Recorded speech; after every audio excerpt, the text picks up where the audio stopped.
In today's video, guys, we're going to be showing you how to master the Chinese engine, guys. These could be anywhere from 110, 125, 140, 150, even the bigger 189s that you're going to see in these Chinese, like this go-kart here. We got these engines are in ATVs, pit bikes, full-size dirt bikes. I think that's about it, but they're pretty uniform in a bunch of different kind of models and different designs. But this here is a Kazuma engine, guys. Kazuma, doesn't matter what the name of it is, all the engines function the same, use the same components. It could be Tao, SSR, Kazuma, Coolster, Apollo, Lifen. If you hear the name Lifen engines, those are pretty much the same. I'm not sure anything else like that, but those are the big common brand names that you're going to see that are China names, and all these engines are Japanese copies, basically. Okay, guys, I had a little interruption there, but we're back explaining about the Chinese engines, guys. I'm going to go through basics from getting spark to carburation to everything else on these Chinese engines. So a lot of them, when you'll see them for cheap, most of them just need carb cleans or a new carburetor, sometimes a cheaper option. But sometimes you get them where they don't have spark, and people don't want to mess with them, or they don't know what's the problem because they don't know how to diagnose it properly. But today I'm going to give you just some quick tips and easy things to do to find spark or find issues that's not allowing for spark. So we're going to start with the leads coming out of this housing right here, guys. So this is going to be your stator leads. Usually there'll be two of them, two different leads. And you're going to want to check for, should be these green, yellow, white, and blue wires. And you can check the other ones too for opens and grounds.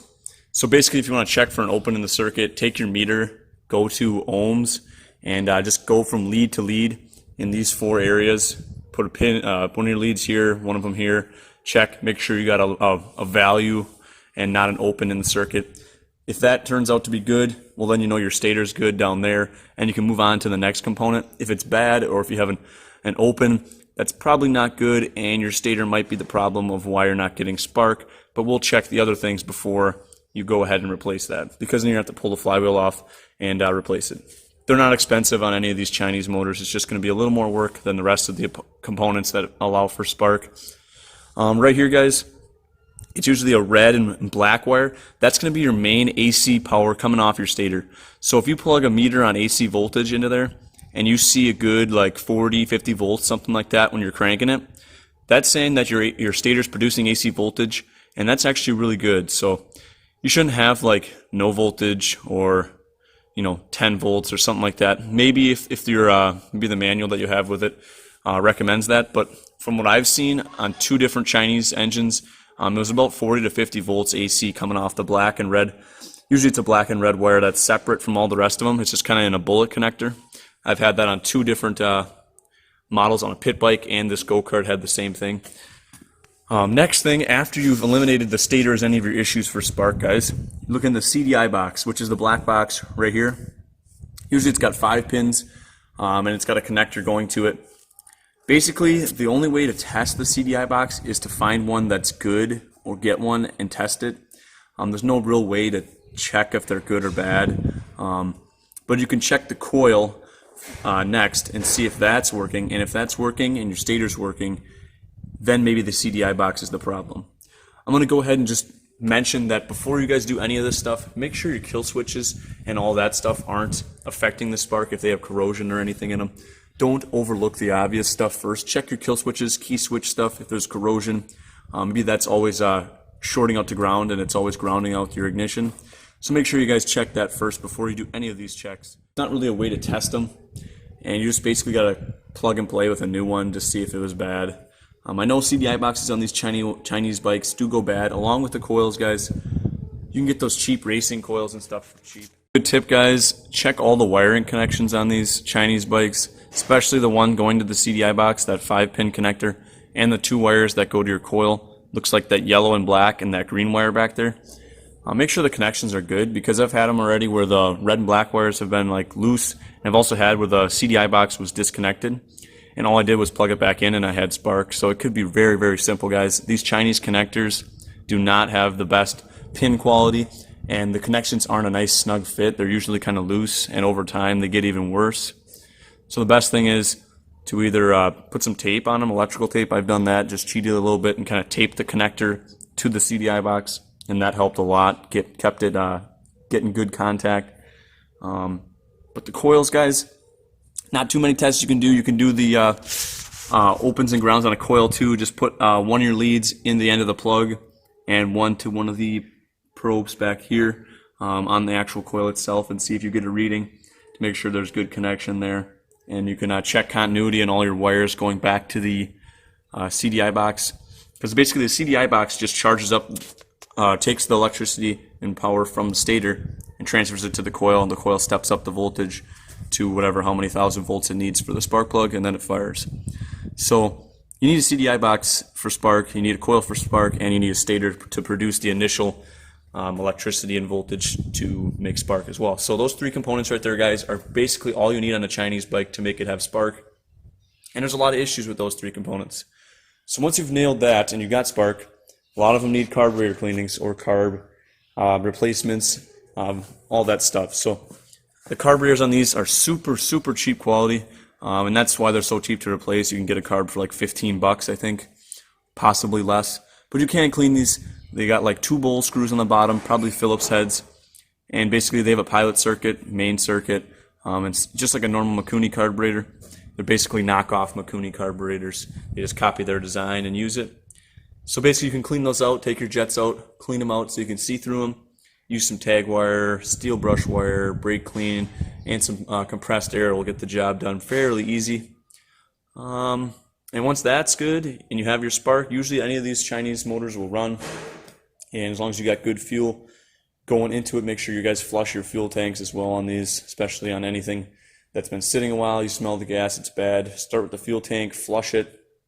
Very simple to do, doesn't take long at all. Just take some good gas, sometimes it'll help. Flush it, drain it out, everything that's in there, get it out of there. Check the petcocks to make sure they flow fuel and that they're not clogged up inside the tank, because that can happen too, and you'll wonder why you're not getting any fuel, and the petcock was the problem the whole time, not the carburetor. So take some time and go step by step on these motors. They can throw you in a loop sometimes, but just take your time. There's a lot of forums out there and stuff too, but I don't see many videos kind of about the engines themselves and how to diagnose problems. So hopefully this helps a lot of you guys. And like I said, it doesn't matter the name, what the heck's on the side of it, because all those weird names. The motors are all the same. They function the same. They use the same components. And there's not many good manuals out there either, guys. There's no good service manuals that actually tell you what to do in certain situations like the OEM good manufacturers have. So that kind of sucks too. So hopefully this video really helps out with that. But there's not much else you need besides spark and fuel and air on these things. Air filters sometimes to get clogged or saturated with oil or something. Make sure you guys take care of that, or even take it off initially just to see if it runs. And if it runs better with the air filter off, well, obviously you need a cleaner air filter, or you can do some adjustments on your air fuel screw, which is always the flatheads either here. This is the pilot fuel screw. It's on the fuel side towards the engine, and on a lot of snowmobile or other carburetors that are similar to this, sometimes it's on the air cleaner side, which would be a pilot air screw. So that's saying when you are doing your tuning, guys, get it set so it just idles a little bit. The best is to take a tachometer and put it on your spark plug wire and just turn this fuel screw in and out and see if your RPM changes. And you want to get it to the highest RPM you can and then tune your idle down from there. So on a fuel screw, the further in you go is going to be less fuel. On the air screw, the further in you go is going to be more fuel. So that's kind of the difference on those, and they can be out of adjustment too. Usually I set them to one turn, guys, one turn out from lightly seated. Sometimes people try to mess with different screws if they can't get it running. They just try to do some adjustments and crank it out from 3.5 turns or something, so it has no fuel for the idle circuit and doesn't want to start, and then you turn it into the one turn and it starts right up. So that's also another good tip, guys. Make sure you take note of how far that screw is out. It doesn't do much for anything else besides idle and a little bit of the throttle, maybe a quarter throttle. So always give that a good check over. The carburetors, they're simple, but they're complicated on these things. But that's basically all I wanted to cover. If you guys have any questions regarding any Chinese engine, these are, like I said, found in go-karts, pit bikes, regular sized dirt bikes, little ATVs. I think that's about it, but there's a bunch of them out there.